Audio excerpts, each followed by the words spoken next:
look what I'm working on now. So, here we have one very massive piece of resin formed in the shape of a tree. This is a bit of an unusual project. This thing has been sitting in a case in my local hobby shop for about 10 years. And we can't remember who was the company that originally made it. But this is one solid piece of resin and this massive tree form here. Anyway, it's been sitting in there for like 10 years. No one bought it because I mean, back then it was like $200 or something. So surprisingly, yeah, no one picked it up. And owner of the store had someone paint it up and they didn't finish it, and he asked me to finish it up. But as I am often want to do, I always make the job harder for myself, so I decided to strip it and start from scratch.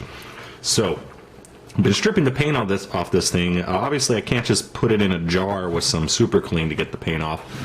I put it in the sink with a lot of hot water and poured in a little bit of super clean to try to get the paint off, but hot water does a semi-decent job, especially since it wasn't primered to begin with. So yeah, that's what I'm doing here. I'm going to paint this sucker up starting from scratch. I got most of the paint off as I could. I still got to go through with the brush and get all the loose bits off. Some of them are just flaking off my hand here. And then I'm not changing anything on the model except for one thing.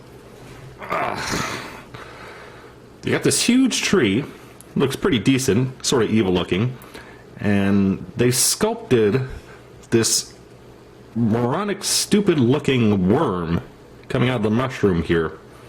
And it looks like something like a 5-year-old sculpted. It's got a tongue on it and big bulging eyeballs.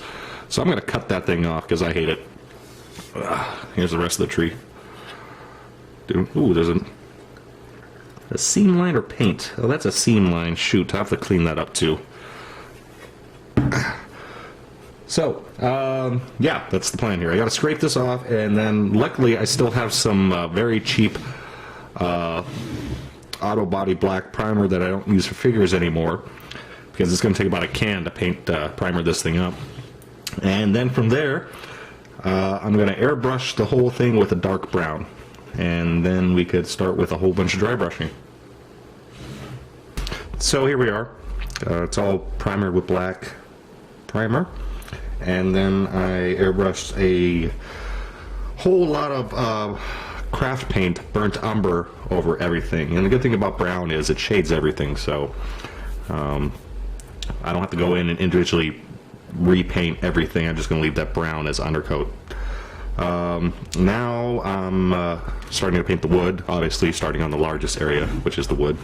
And I'm using Reaper paint. I got a ton of Reaper paint here that I got a while back, but I never really used that often, and I'm going with some earth brown at the moment and doing a whole lot of dry brushing.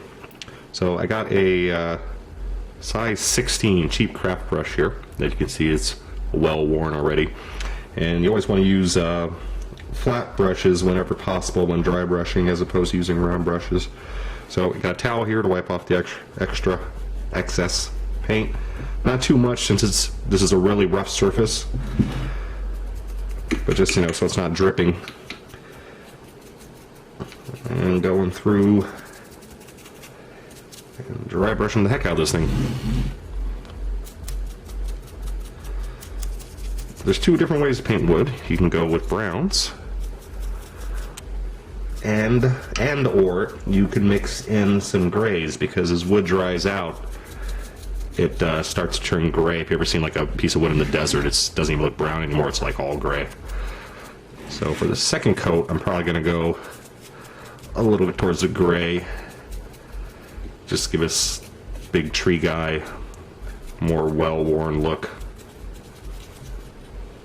Going through a lot of paint here. That's the main reason I'm using the Reaper. I didn't want to waste a whole jar of Vallejo just on dry brushing this one resin piece.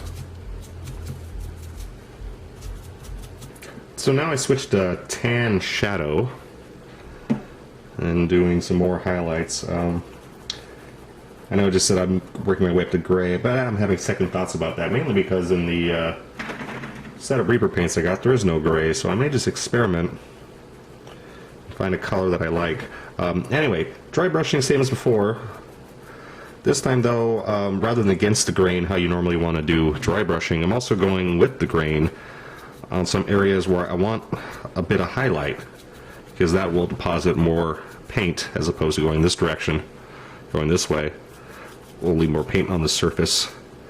So just going around knuckles, knots, the big features on the face here, and putting a bit more color.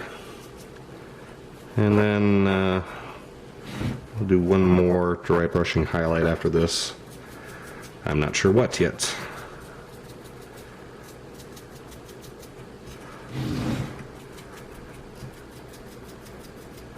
So the bark portion's done. Ended up with a final dry brush of Fair Skin, which worked out pretty well. So I got a grayish tone here. Now painting the inner wood parts, and going with amber gold, which is not really gold, or at least it's not metallic. And this is sucking up a whole lot of paint because it's going over a dark base coat. So this is a very heavy dry brush, just barely drying out the brush, and trying to get this all covered up as best I can. It's a little sloppy, but I don't care, since this is a terrain piece. And knowing how they treat things at my local store, they probably won't remain in one piece for too long, so no sense in going overboard on all the detail work. Probably going to mix in a bit of white to highlight this color a little bit. Haven't decided. You know, my selection of Reaper paints is a little slim here.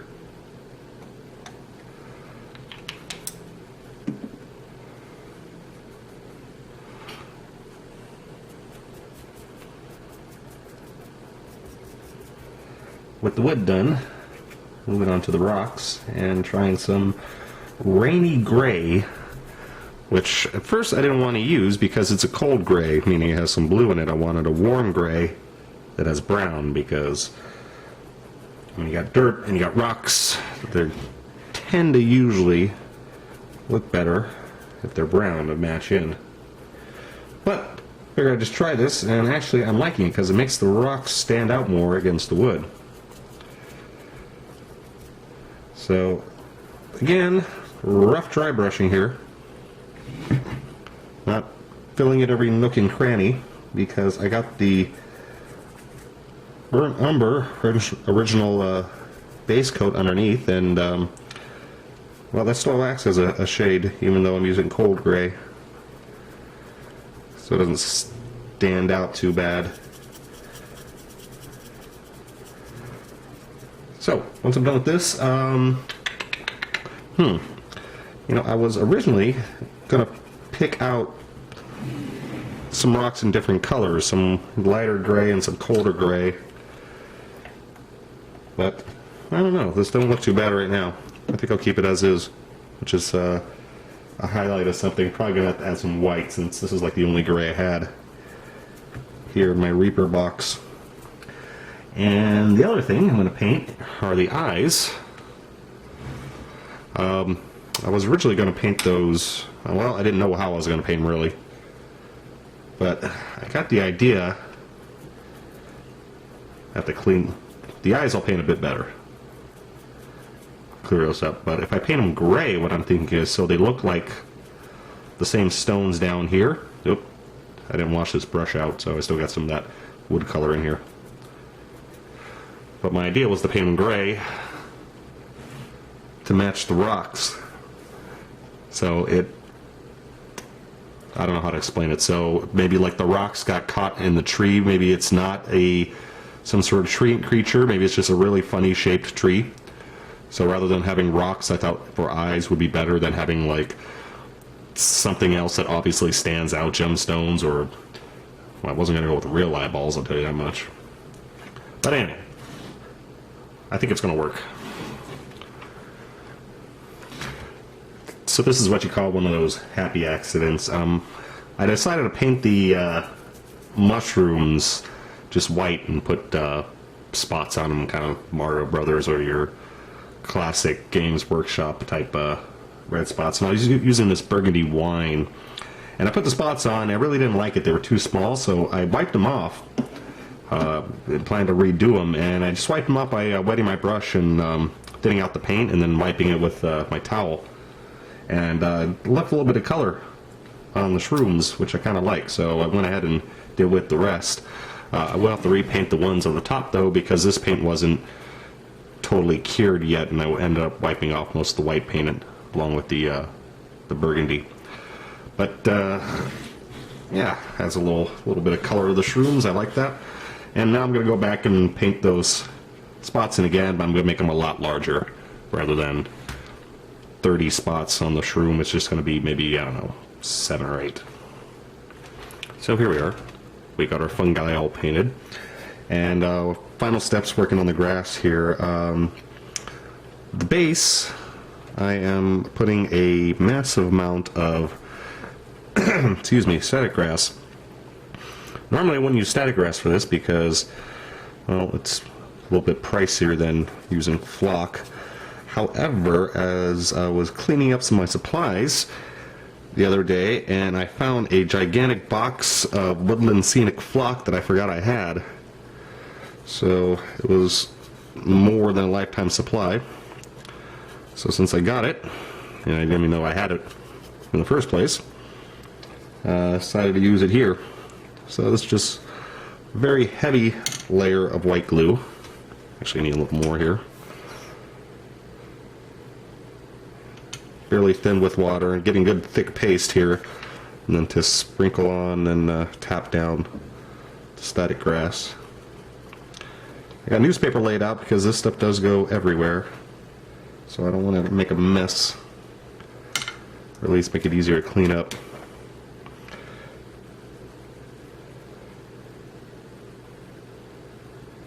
Bit of a sprinkle, and tap it down, especially on the sides.